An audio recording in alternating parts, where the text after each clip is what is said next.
And by the pricking of my thumb, something tempting this way comes. If you're looking for the number 7 out of Biloxi, you missed it. If you're looking for the number 12, it ain't coming. But if you're looking to shoot the breeze with one of the most interesting and entertaining creatures you'll ever come across, well, you're right on time.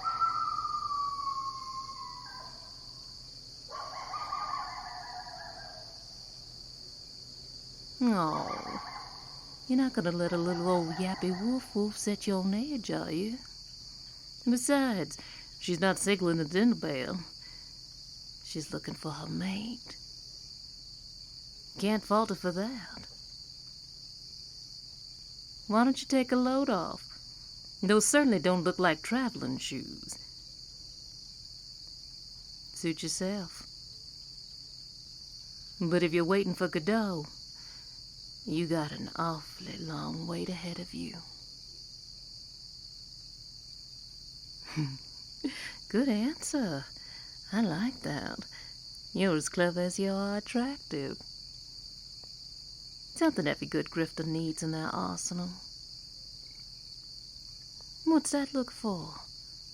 It's late as hell, and you're in the middle of nowhere, dressed to the nines with a sack full of, let me guess, donations for the needy?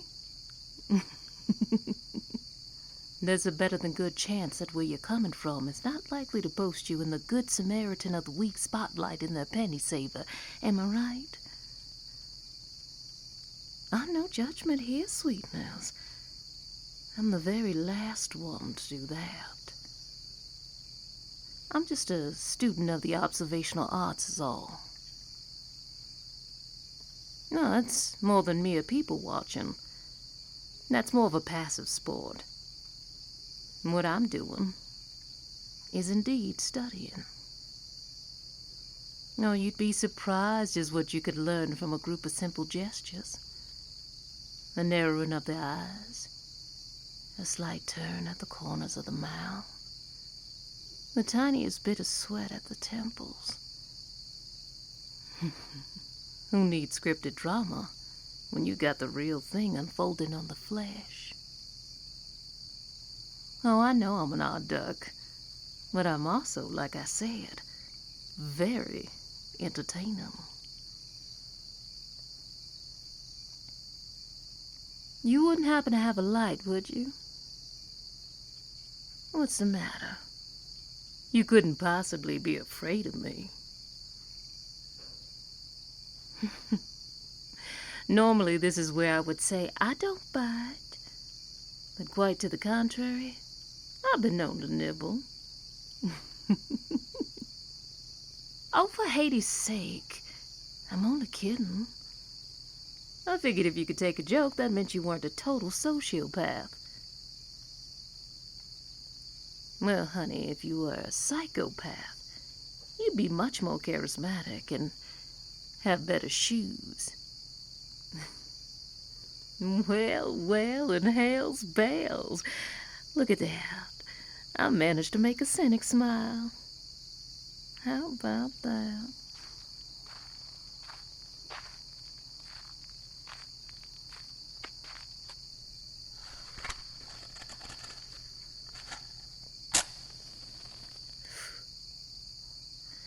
Much appreciated. You want to pull up and pocket? Plenty of bench to share. Tell me, if you'd prefer to stand, then why are you shifting your weight so frequently? Not to mention the constant bending over to adjust the hem of your pants.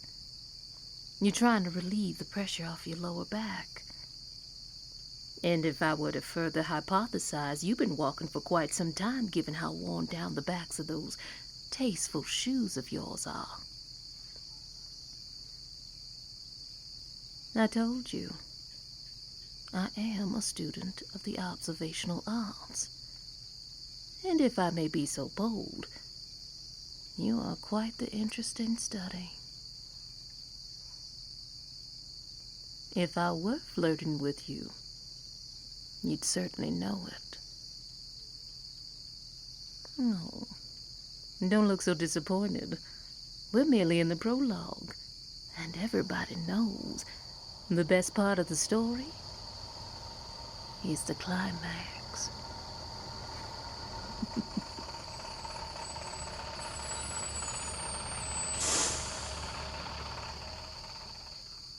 Hold your horses, honey. That coach ain't going to the ball. I didn't lie to you. I told you the number 12 wasn't coming, and it ain't. Do you see a number on it at all? Go on over there if you want. But you pay that ferryman, and the only place you'll be going is the river Styx. All right, then. Thanks for keeping me company. You take care.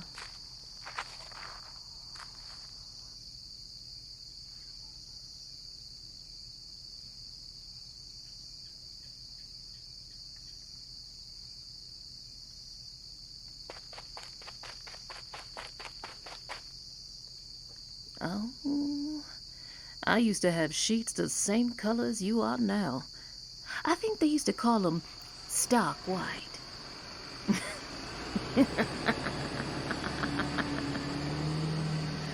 Don't get mad at me, sweetness. I told you that wasn't your ride. No, he was here to pick up someone for sure. Cute little motorcyclist reminiscent of James Dean. You wouldn't have seen him. Poor boy misjudged a sharp turn about 4 miles back. Took a nosedive into the embankment. And, well, I guess he needed another mode of transportation. Don't look so shocked. I know a lot about a lot is all. Psychics and divination are a poor man's gamble with fate. Do I look like an incense-burning crystal gazer to you? The only thing a psychic can accurately predict is a fool and his money are soon separated. What's that, sweetness? I told you. I'm an entertaining character. Suit yourself. Safe travels.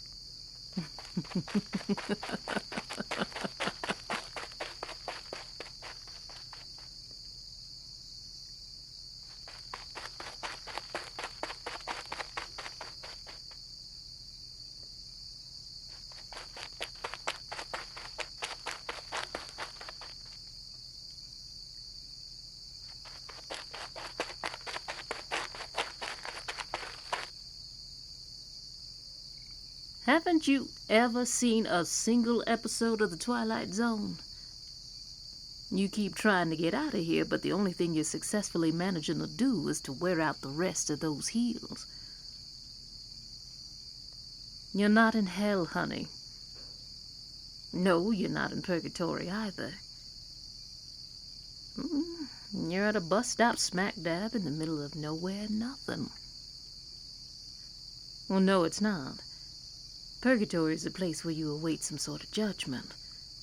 And as I've said, this is just a bus stop. A place where people decide where they want to go. So the question is, where do you want to go?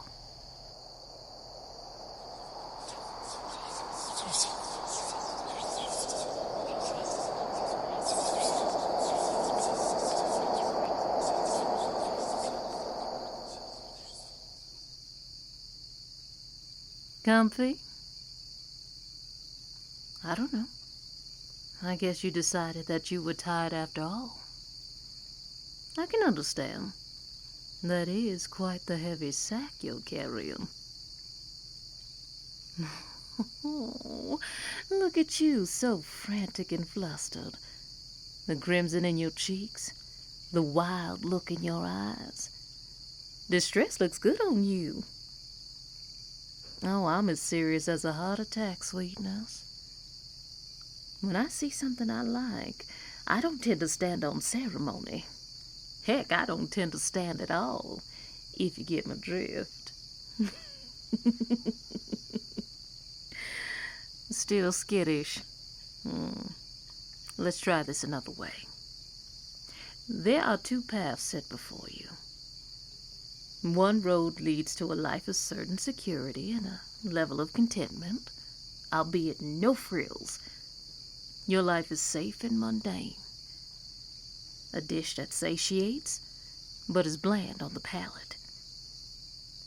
Or, you choose path two. You could be a papa one day and a baron the next. Your life would be an endless cavalcade of interesting people, sights, experiences. Some days you're the specter, and some days you're the star. I'm curious, would the periods of rain be worth the moments in the sun? I'm just asking a question, making conversation. If you're out here in the physical world trying to make the same choice, what is the harm in talking about it metaphorically? What's the matter? You worried you'll overshare? Let you be coerced into making a Faustinian bargain at a bus stop under the harvest moon? You creative slay me. I'm not making fun of your sweetness. To the contrary, I'm enjoying the jovial disposition you have put me in. I'm sure there's a lot of dispositions you could put me in. Oh, don't go mute on me now. You strike me as a lot of things, but meek isn't one of them. So I'm wondering, how many layers of this onion am I going to have to peel to get to the truth?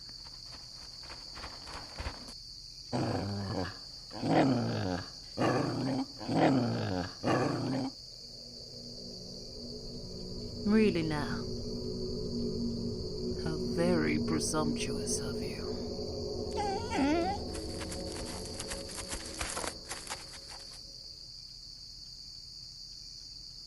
That was no ordinary feral beast. That was a mangy skinwalker, woefully barking up the wrong tree. He's nothing but a drifter passing through here like everybody else. And there you go again, drifting 1,000,000 miles away. I guess you really are anxious to get away from here, aren't you? Hello? I do so hate entertaining someone with divided attention.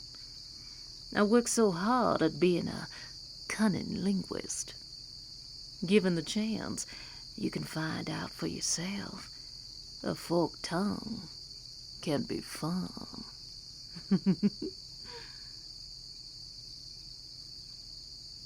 No, sweetness. You're not losing your mind. You're just giving it a break from logic. Right now, this place feels like a hellscape based off of what you've seen and what you heard. But in the light of day, it's stripped of all its mystery. And it goes from nowhere to anywhere USA. It's kind of like problems. If you let them fester and don't face them, then they're like a boogeyman in a closet. But if you turn the light of truth on them, you might find out that they're actually just a pile of dirty laundry. Which reminds me, I need to soak my unmentionables later.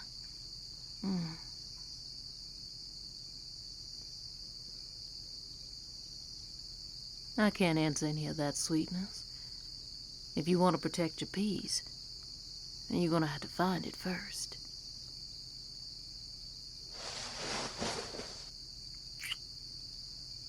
Well, it's not often I'm caught off guard, but I certainly wasn't expecting that.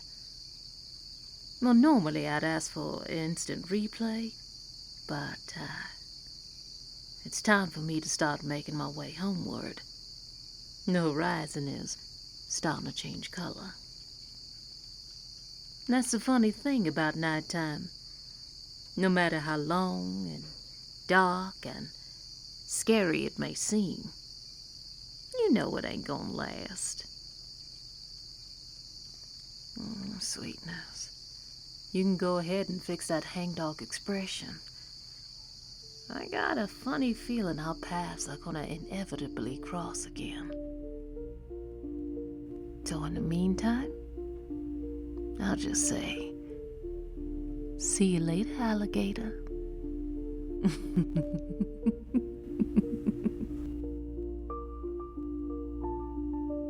Thank you for listening. If you made it this far and you have a moment, I want to ask you to leave a like, to leave a comment, or if you'd like to, leave a black heart. And I'll see you again here for more audio adventures.